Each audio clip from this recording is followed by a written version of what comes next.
Welcome to the Project Zion podcast. This podcast explores the unique spiritual and theological gifts Community of Christ offers for today's world.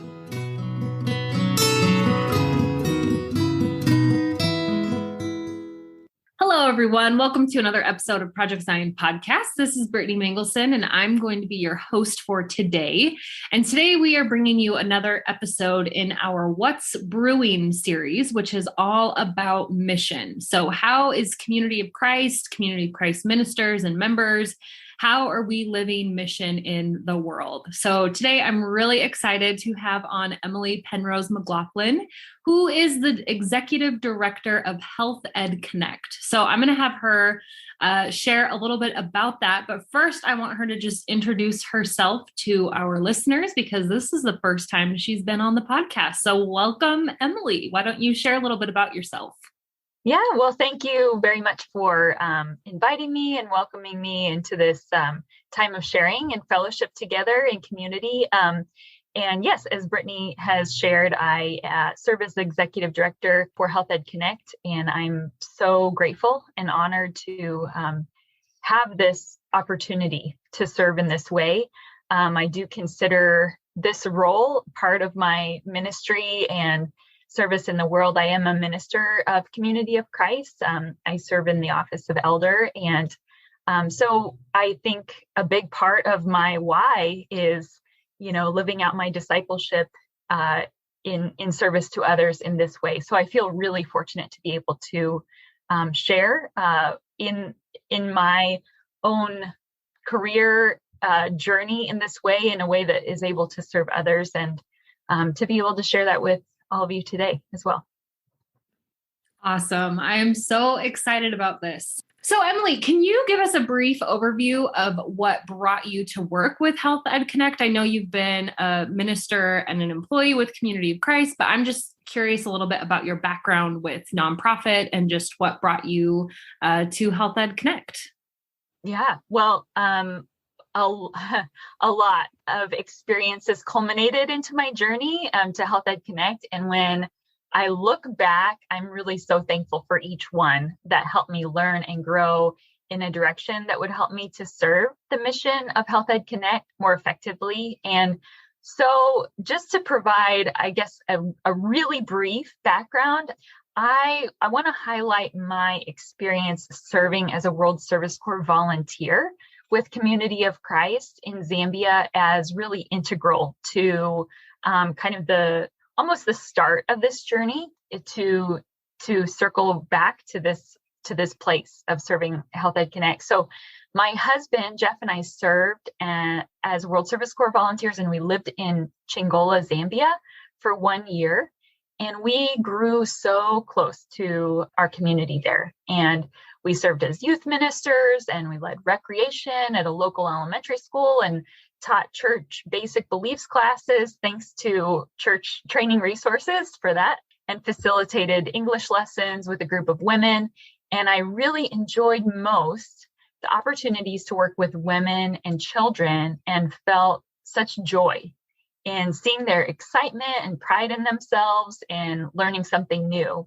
And I realized it was important to me to serve a purpose that would uplift and empower others. So from that point, it led me on a journey of exploration and being in professional roles over time that did allow me to gain some skills that would serve in a nonprofit more effectively. And I went to graduate school for public policy and management with an emphasis in nonprofits to give me a little bit more skills that would help the heart side of me to put just the skills together to be able to serve more effectively. So I feel really, really grateful that I get to do this work with HealthEd Connect. And I really do feel that this is part of my discipleship and ministry.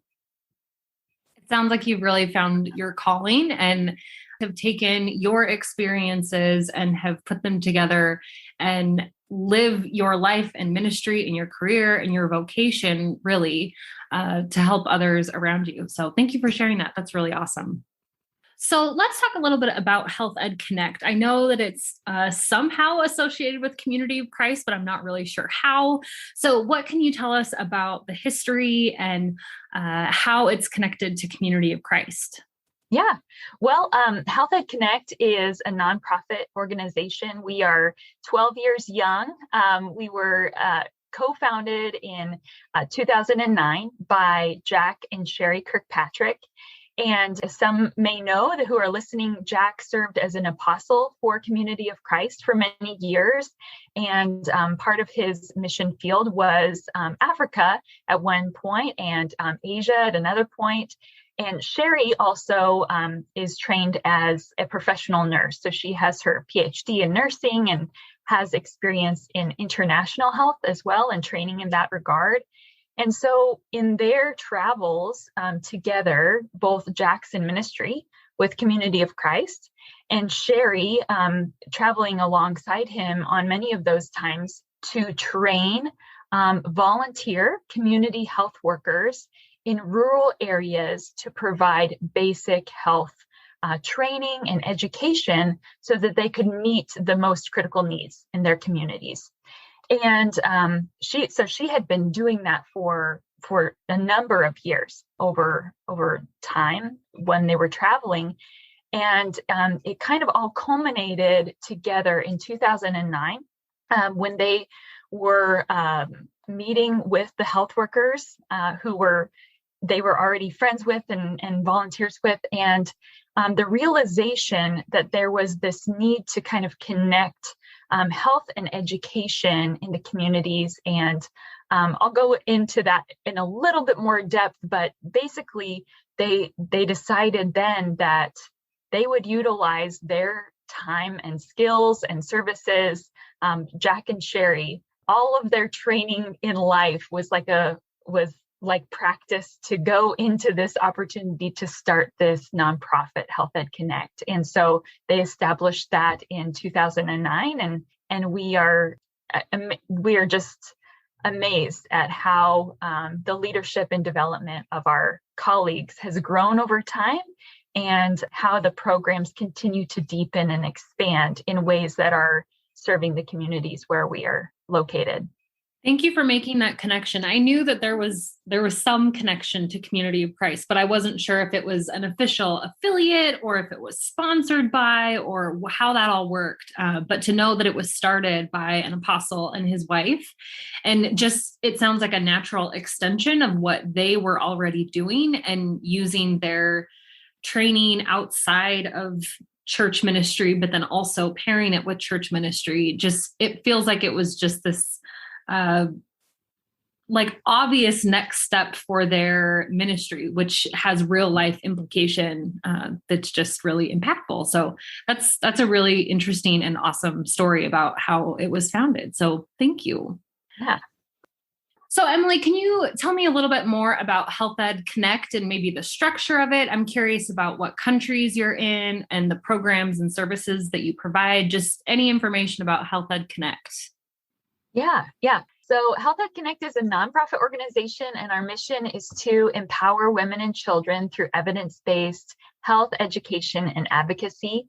We partner with 150 volunteer community health workers, 98% of whom are women, and they're serving in 56 communities in 4 countries: Zambia, Malawi, Democratic Republic of Congo, and Nepal. And we provide training so that they can offer basic village primary care based on World Health Organization guidelines. And the health workers focus on the most pressing needs in their communities. So their services may be a little different from place to place, but their central unifying mission is to uplift and empower the most vulnerable. And for us, that's women and children. And they weigh and monitor children from birth to age 5 to make sure they're growing and developing well. They offer prenatal monitoring. They teach about nutrition, sanitation, family planning, the importance of immunizations, and how to administer first aid, among others. Some have also been trained in how to safely deliver babies in the rural setting. So it's really, the skills that they're providing are really important. They're also trained on how to conduct participatory research through a simple needs assessment in their village by asking two primary questions. The first is, what is the most dangerous threat to your child's health? And the second is, what is the most dangerous threat to your health? And it was based on this assessment in Zambia that health workers in 3 communities found that families identified lack of access to education as the most critical threat to the health of children. So in Zambia, 1 in 10 people are orphans, largely due to AIDS, tuberculosis, and other health issues that go untreated. And the orphans left in the wake of this crisis are often cared for by elderly grandparents, aunts or uncles, or sometimes no one at all. And a child becomes the head of a household to try to care for themselves and their family and their siblings. So they have no way of paying fees to attend school, because even the public schools require fees and uniforms and books that they have to pay for. So the health workers called community meetings to discuss the findings from their assessments. And the caregivers said, we might be hungry tomorrow, but if our children cannot attend school, they will have no future. And so starting small, as 1-room schoolhouses, which were based out of Community of Christ congregations in these 3 communities, the health workers themselves volunteered to teach early childhood education to children who had never gone to school before. And oh my gosh, these kids were so excited. Now, I need to give extra props to the health worker teachers, because there were children of various ages in this group, not only those who might be deemed early childhood, because again, most had never gone to school before. And so they needed to start at the beginning with the basics. But since then, thanks to advocacy of the health workers and the help of HealthEd Connect supporters, these 1-room schools have grown right along with the happy kids attending them, and they have become good quality community schools for grades K through 7 with trained teachers, still operating with the purpose of providing access to education for orphans and vulnerable children. And the schools offer nourishment of mind and body for the kids, because shortage of food is a really very real concern in the places where we serve. And the children at our schools receive a hot meal every school day. There are also now other wraparound supports for the students, such as a grief support program for orphans, a girls' achievement program that we like to call GAP, or Mind the Gap, to discuss important developmental topics that are geared for girls, recreational sports, choir, and other clubs. And again, through HealthEd Connect supporters, we were able to develop high school scholarship opportunities, mostly for girls, among graduates of our 7th grade primary schools. So it's just really amazing to see this transformation over time. And one of the stories that I'm really eager to share with you is to illustrate the impact of our health workers in the school programs. And that's of 2 girls who recently graduated high school thanks to this scholarship. Carol Chisanga and Everlyn Case were among the first GAP scholars in our first high school graduating class in 2020. Both were orphans being raised by extended family members who could not afford to send them to school. But they learned from the health workers who visited that they could go to school for free at our Young Peacemakers Community School in Mapalo, Zambia. They participated in the grief support group and the Girls Achievement Program, both led by the health workers, and they were good students. When they were nearing the end of 7th grade, they learned about an opportunity to apply for a scholarship that could support them through high school. And again, they studied well and supported one another, and we celebrated with them when they graduated high school. But their educational goals didn't end there. This year, they applied for our professional nurses scholarship, and both were accepted to begin a nursing diploma program. I mean, I can just I was like dancing when I saw their application come in. I was just giddy with overwhelming gratitude and joy because we really kind of feel like proud parents to witness their journey. Carol and Everlyn, both orphans with an uncertain future, were able to attend school thanks to the advocacy of the health workers and the support of HealthEd Connect. And now they will become professional nurses thanks to a scholarship provided by HealthEd Connect. So the impact of this continued education will be life-changing for these young women, both individually and for their families and the community at large. Because girls who attend high school are actually 6 times less likely to marry underage as children. And women's earnings will increase by 10% with each additional year of schooling. So these are just a few of the good reasons why we support scholarships, but especially for girls. Empowering opportunities for aspiring young women like Carol and Everlyn are possible because of supporters who want to uplift others through health and education, and that many of us take for granted. So I feel hopeful and grateful every day when I think about the lives that are impacted and the people we serve with who are creating change.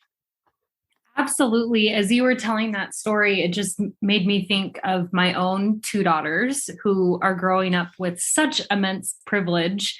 And there's no question about whether they can or will go to school. You know, it's just a given here. And the fact that this program, HealthEd Connect, was able to connect them with programming and schooling and scholarships and the opportunity to not only continue their education beyond, I think you said 7th grade, but then through high school and then continuing education. And the fact that now they're going to be becoming nurses and healthcare providers and workers, and I'm assuming just feed into the system again that is going to continue to help empower other girls and women is just so inspiring. And just really struck by how much we obviously take for granted here in the States and in the Western world, where the question of going to school and getting an education is not something that we have to wrestle with every day. So thank you so much for sharing that. And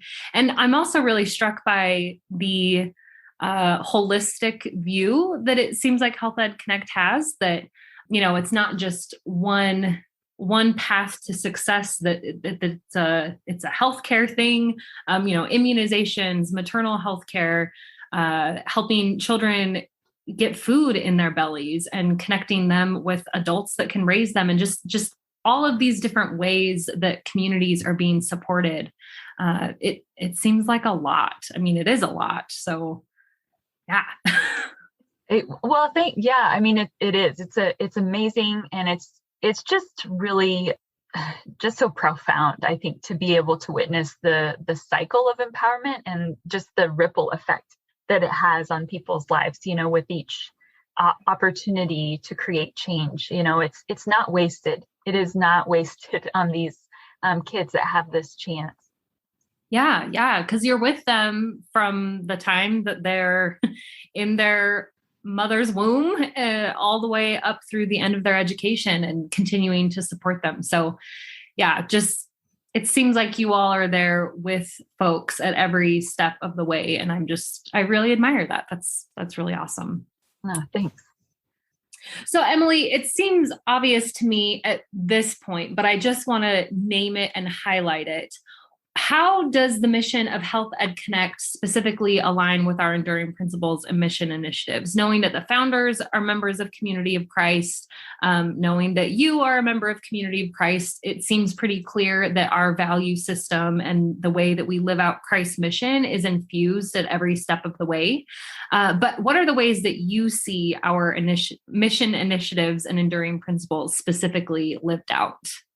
Yeah, well, I see really a beautiful alignment between the mission of HealthEd Connect and the church's enduring principles and mission initiatives. And abolish poverty and end suffering is the one that I really want to talk about first and foremost, because people in all of the areas where we serve do face significant hardships due to lack of access to resources, including healthcare and food and education and jobs. And the health workers trained by HealthEd Connect are compassionate, and they become equipped with basic health knowledge to help those who are hurting, and they're empowered to advocate for their communities. So they are really empowered to empower others, and that creates this beautiful chain reaction, which then leads me really to the worth of all persons, and all are called, because the health workers who we team up with are volunteers who have a compassion for others, but they didn't have any special training before we met them. In fact, many of them never had the opportunity to complete secondary school, or some even primary school. And so the only prerequisite they had to become health workers was a heart for service. And they see a need and they say, "Here I am. How can I help?" They are called, and they see the inestimable worth of the children, women, and all of the people in their communities. And I often think of that song, "I, the Lord of Sea and Sky." "Here I am, Lord. Is it I, Lord? I have heard you calling in the night. I will go, Lord, if you lead me. I will hold your people in my heart." When the health workers take on a new client, they say they adopt that person. And that's not something that we told them to say. That is the term that they use. And every time I hear them say it, it just touches my heart, because they choose to uplift and support the cares and concerns of someone else who they might not even know to begin with, but now call their own. And when I've had the opportunity to visit clients' homes with the health workers, I have witnessed their compassion, as well as the expression of comfort and relief on the faces of their clients when they come to visit, and they receive them as family. So the teachers at our school are also among the most inspiring people that I know, because they are true advocates for the children as well. And so I want to give them props. We talk a lot about our health workers because they are our foundation. Some people say they're our secret sauce. It's just everything we do kind of revolves around the health workers. But at the schools also, many of the teachers at our schools, they themselves were orphans. So they are keenly aware of the difficulties faced by many of the students in their classrooms. And they create the kind of environment that is safe and nurturing and uplifting. And the school is their family. So in all of the places where we have programs, we hear life stories of hardship, but we also hear many stories turn hopeful and bright because a health worker has intervened. And each of the health worker represents the hands and the feet of Jesus, embodying the cares and concerns of actions of the great teacher and the healer and the advocate and the friend to the individuals and communities they serve. Emily, I am so struck. You have used the word empowerment multiple times, and I think I probably have too, because that's what I'm the most struck by. This is a revolving ministry. Like you said, there's teachers, there's healthcare providers.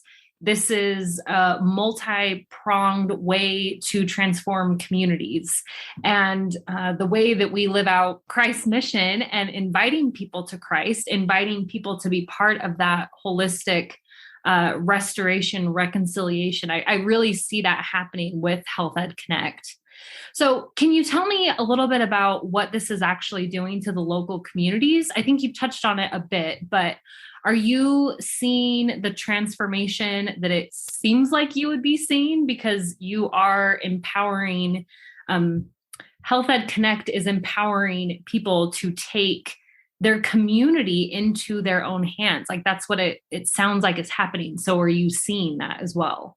Yeah, we are grassroots led and evidence-based. So it's really important that our direction comes from the local leaders, the ones who are working in the field to empower others, who are empowering women and children right there in their communities. And when I mentioned earlier that the health workers are trained in how to conduct assessments or participatory research through needs assessment in their village, there's a lot of advantages to this approach. And it's those things are that the health workers develop ownership of the project.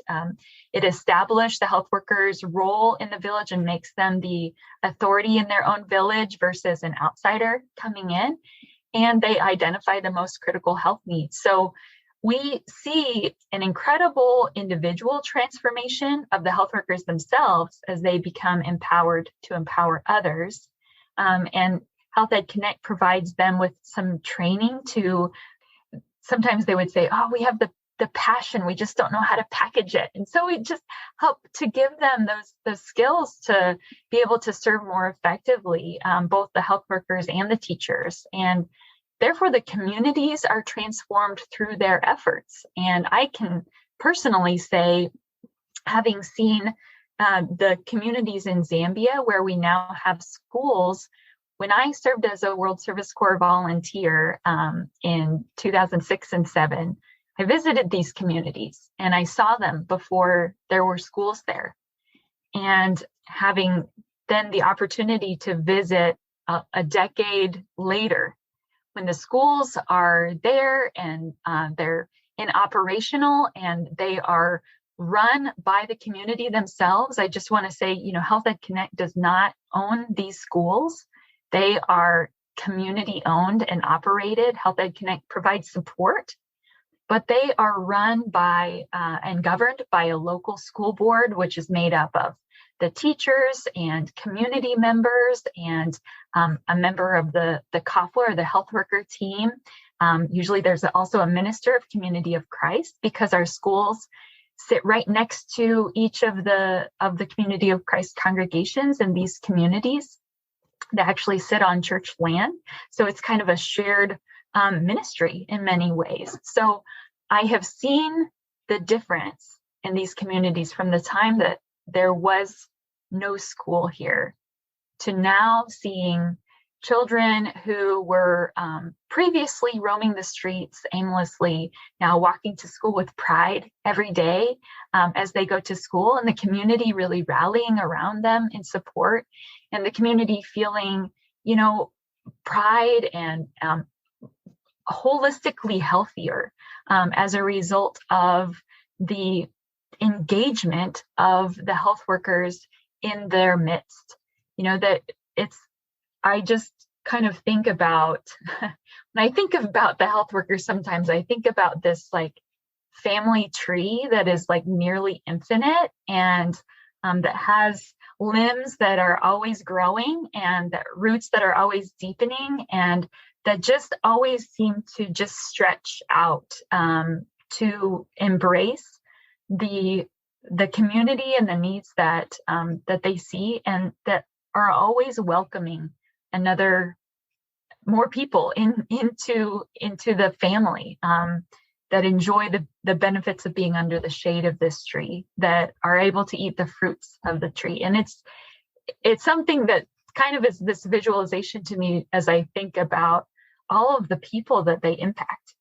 And it just kind of ripples out in multiple ways in all of the communities where our health workers are serving. That could be, for example, in DR Congo, where many of the health workers are delivering babies. And so they're delivering babies now safely and have so many fewer maternal deaths because of their training and abilities. And in Malawi, they're really monitoring to make sure that children are staying on track with their health and development, because there's such a problem there with stunting due to malnutrition. And in Nepal, they're working a lot on sanitation issues, because that's such a critical issue that sometimes we just don't even think about when we have the ability to have a flushing toilet in our own home and running water.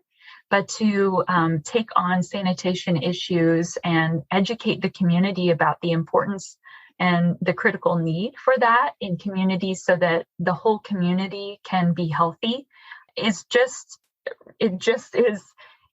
amazing to think about that impact on a large scale as you're looking at the communities and the transformation that they've seen over the years.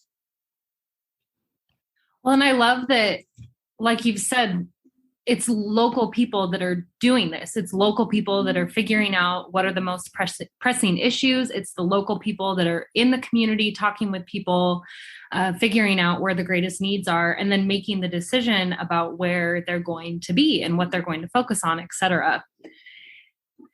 So how has COVID impacted the work of HealthEd Connect and the communities that it serves? Yeah. Well, when COVID first became part of our daily conversations, it was really, I think none of us could have anticipated, right, how long this would last. But from the very beginning, when we first began to notice, okay, this is spreading, Sherry in her health knowledge and education, and with other members of our board who are also trained in professionally in medical practitioners, shared resources with our health workers about how to prevent the spread of COVID, and so that they could not only protect themselves, but also be able to share that awareness with their communities, because they are highly respected in their communities. They're looked to for advice and knowledge about how to stay safe and how to stay healthy. So equipping them with the credible information, the information that was coming out from the CDC and the WHO and things that were just evidence-based information was critical to get into their hands as quickly as possible, so that they could, provide the training, but also then the resources. We did campaign to raise money for soap. I mean, things that we often just take for granted, but that many people don't even have the funds to buy soap. And just, how to do the proper hand washing skills. And they would stand at a distance, the health workers, outside of someone's home, and just kind of go around and show them, how to wash their hands properly, how they started making reusable masks at many of our health worker centers or places where they meet. They have a sewing machine, which initially we had provided for income generating projects. But that quickly pivoted into how to sew reusable masks so that the community could stay healthy. And they would sew masks for the children at the schools as well, to make sure that they had at least two that they could wash and rotate on a daily basis. So it definitely did kind of pivot the emphasis of the programs to address that most critical need.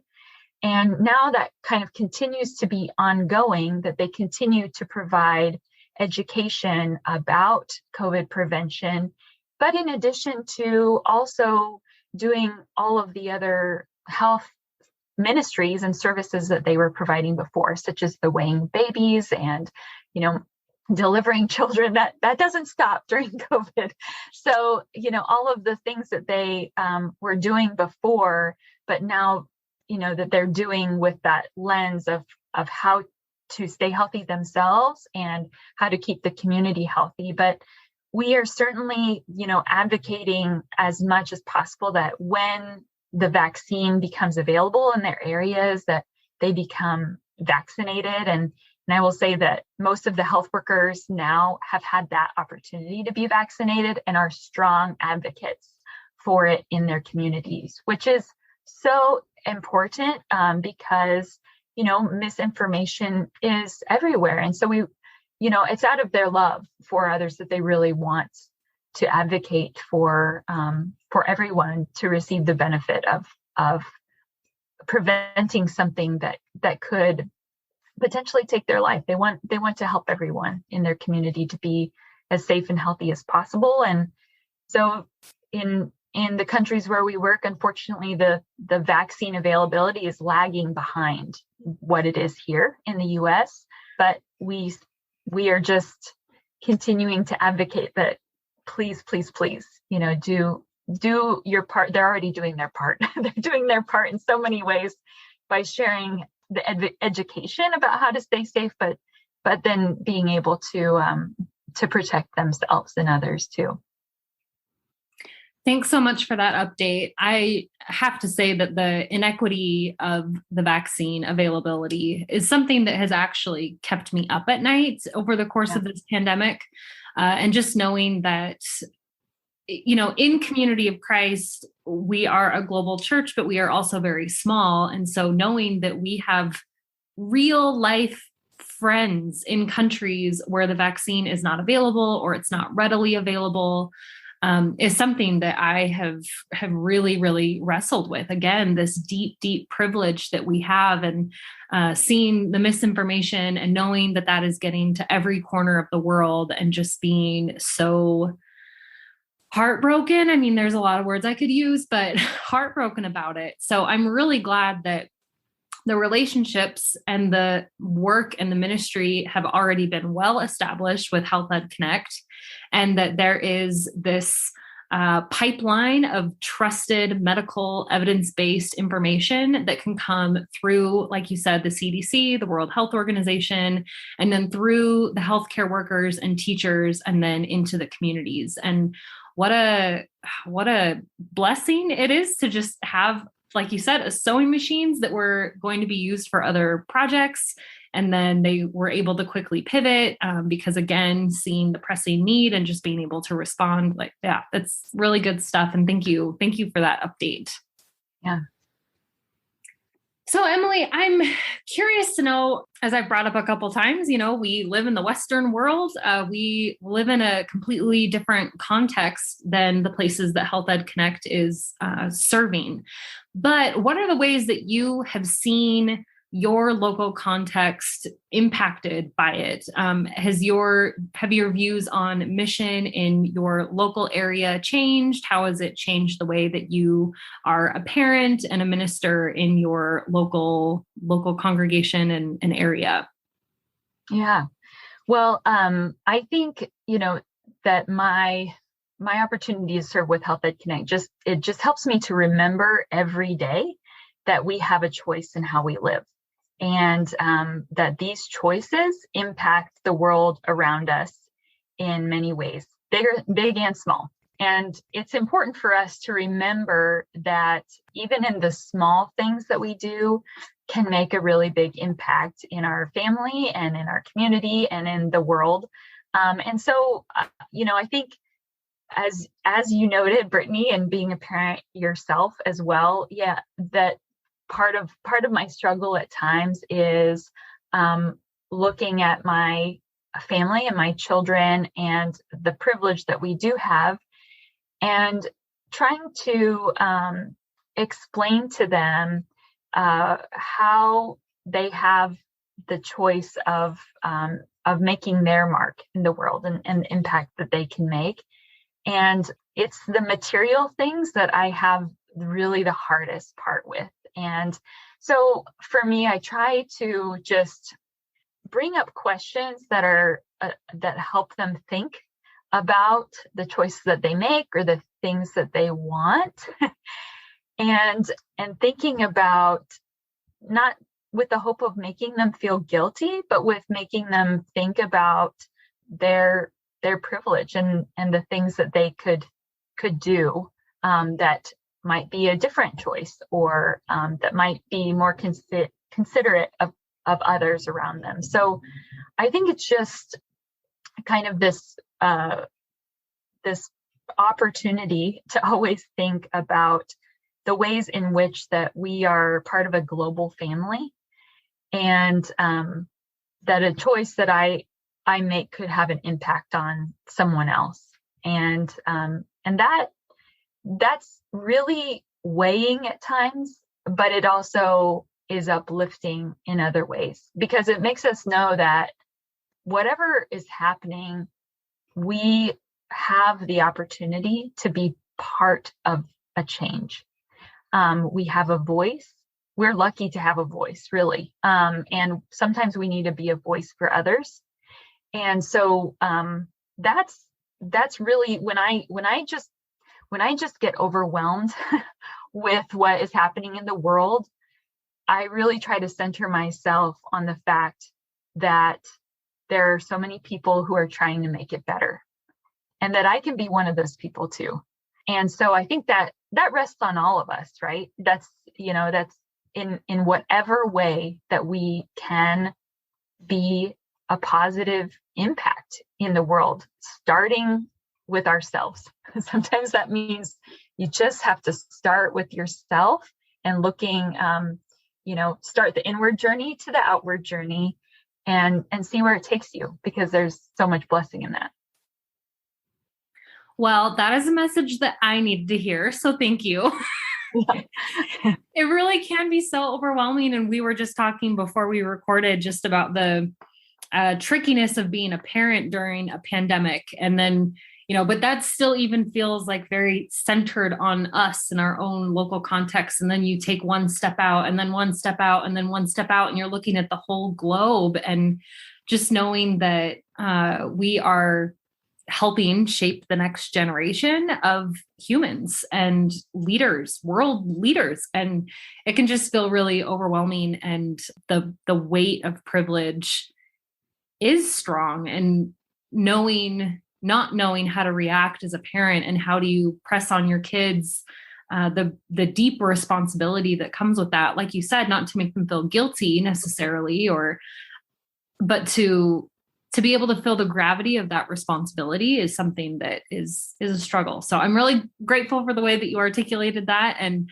again, just reminded me that everyone is trying to do this in their own context, and we're not the only ones that are working to make the world a more peaceful and equitable place. So I'm right there in the trenches with you. That's what I'm trying to say. I can't say that I'm great at it every day, but I just know that I just have to keep trying. Yeah. Yeah, exactly.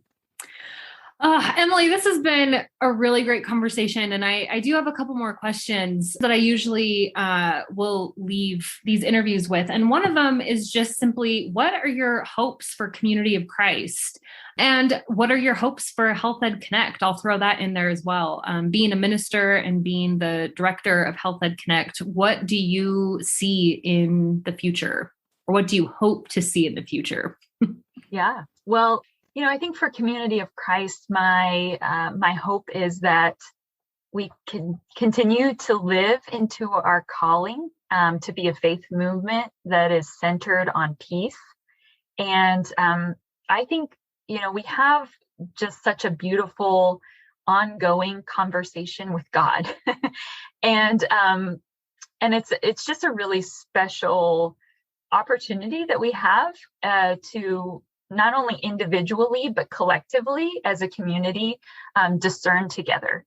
And so I think that some of the, for example, our Doctrine and Covenants provide such beautiful language and reflections for us to consider individually and collectively. And when I think about what the question that we are focusing on now, how do we move toward Jesus, the peaceful one? I mean, isn't that just kind of the most critical and needed question in our world and our individual lives?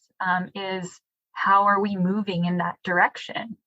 And so at times, I think that the journey can be scary because it's uncertain along the way, and things like the pandemic come and shake everything up and make us question different things, but it also allows us a clarity to take a step back and look at our collective calling together. And so my hope is just to continue to live into that and to follow where that leads with joy. With joy and holding hands together.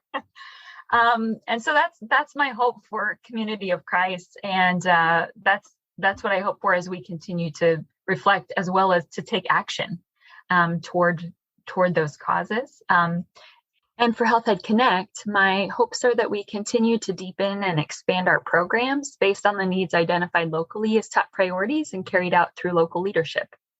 Being grassroots led and evidence-based is an integral part of who we are. And we feel like we are deepening our roots in really healthy ways and seeing the fruits of these developments.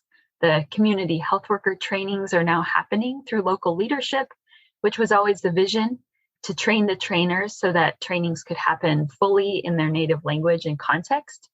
Communities have appreciated the efforts and contributions of volunteer health workers so much that local chiefs have donated land to the health workers to develop with the support of HealthEd Connect so that they would have a designated center to conduct health education with mothers, monitoring the weight and growth of infants and children, leading orphan support programs, and creating little libraries and literacy programs. We're growing our high school scholarships and academic support in Zambia. And we see our next big endeavor as developing VOTEC programs out of our 3 sister schools so that young people learn the skills they need to market and sustain themselves into adulthood. All of these developments have been identified locally with evidence for the need. So my hope is that we continue to follow our mission, empowering women and children through health, education, and advocacy. We know that lives are being uplifted and cycles of positive change are happening, not just for now, but for generations to come. I love what you just said, deepening and expanding. The imagery of that is just so powerful. And it reminds me of the story that you told earlier about the 2 women that had graduated and who are now going on to becoming healthcare workers themselves. And just this idea that the more that we can help people empower themselves, empower their local communities, that's just going to, what's the word I'm thinking of? Reciprocate more and more and more, and it's not necessarily like expanding on a surface level, but it's really educating and empowering people to be able to use their voice and skills and shape the world around them. So yeah, I love that imagery that you just shared.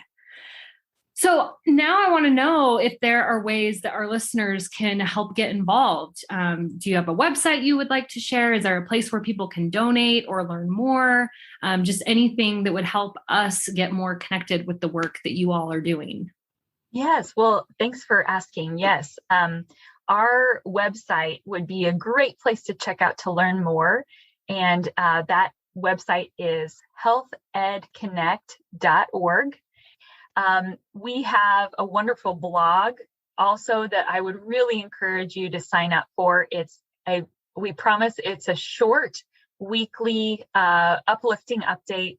I promise that you will enjoy it. And it's always providing updates from our health workers in schools and some of the stories that they have to share that will just make you feel good. And so I would encourage you to sign up if you are able, and check out our website for more information about all of our programs and ways that you can contact us and get involved. Awesome. Thanks so much. And we'll for sure put the link to that in our show notes. And I do not think that I am signed up for your blog. So I apologize for that, because now I'm going to go sign up. Great. Yes. Would love to have you on it. For sure. Emily, thank you so much for being on today. Is there anything else? You've shared a lot so far, and my mind is just like buzzing a million miles a minute with the impact, the gravity of the impact that this organization is having. But do you have anything else that you would like to share with our listeners today? I just want to say thank you. There's a lot more that I could share. So many stories of gratitude and impact. But I think that the most important thing is just the knowledge that that the impact that is being made in the world is it's brighter because of these women who are courageous advocates and who I respect so much and really look to with so much respect and admiration. So thank you for the opportunity to be able to just share even just a tiny glimpse about their work and their stories. And I appreciate that opportunity. No, absolutely. I've learned a lot. I've been really inspired. And the fact that you And your community of women are also empowering more and more women for generations to come. Just gets me really excited. So thank you so much for sharing these stories and for all of this information. And again, for our listeners, the link to the website will be in the show notes, where you can go learn more and get involved. So thank you so much, Emily. Thank you so much.